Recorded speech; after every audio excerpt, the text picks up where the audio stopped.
শক্তিশালী ভূমিকম্পে কেঁপে উঠেছে ইন্দোনেশিয়া। শনিবার ভোরে দেশটির ফ্লোরেন্স দ্বীপে 7.7 মাত্রার ভূমিকম্প আঘাত হানে। এখন পর্যন্ত 5 জনের মৃত্যুর খবর নিশ্চিত করেছে প্রশাসন।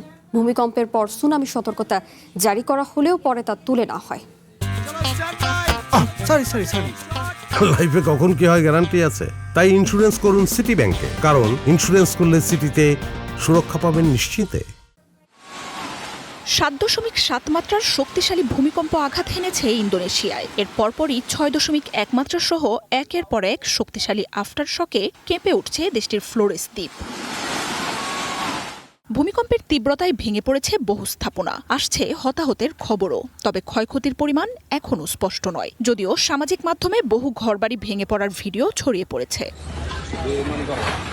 শনিবার স্থানীয় সময় ভোরে ইন্দোনেশিয়ায় প্রথম কম্পনটি অনুভূত হয়। আতঙ্কিত মানুষ ঘরবাড়ি ছেড়ে বেরিয়ে আসেন, রাস্তায় বেরিয়ে আসেন পর্যটকরাও। আমেরিকার জিওলজিক্যাল সার্ভে জানিয়েছে ভূমিকম্পের উৎস ছিল পূর্ব নুসা টেঙ্গারা প্রদেশের এন্দে শহর থেকে 68 কিলোমিটার উত্তর পশ্চিমে। মাটি থেকে 10 কিলোমিটার গভীরে কম্পনের উৎপত্তি।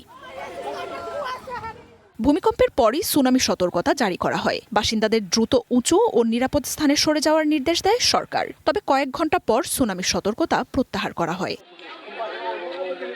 রিং অব ফায়ারে থাকা ইন্দোনেশিয়া বরাবরই ভূমিকম্প প্রবণ। বিস্তীর্ণ এই দ্বীপরাষ্ট্রে 17,000-এর বেশি ছোট বড় দ্বীপ রয়েছে। প্রায় ভূমিকম্পের শিকার হয় দেশটি। সুনামির জন্যও থাকে প্রস্তুতি। 1992 সালের ডিসেম্বরে 7 মাত্রার একটি ভূমিকম্পে ইন্দোনেশিয়ায় ব্যাপক ক্ষয়ক্ষতি হয়েছিল। ফ্লোরেন্স দ্বীপের দক্ষিণ পূর্ব অংশে 2500-র বেশি মানুষ মারা গিয়েছিলেন সেই কম্পনে। শনিবারের কম্পনের মাত্রা তার চেয়ে বেশি হলেও এখনও ক্ষয়ক্ষতির পরিমাণ স্পষ্ট নয়। মার্জিয়া উপমা, ওয়ান ইন্টারন্যাশনাল ডেস্ক।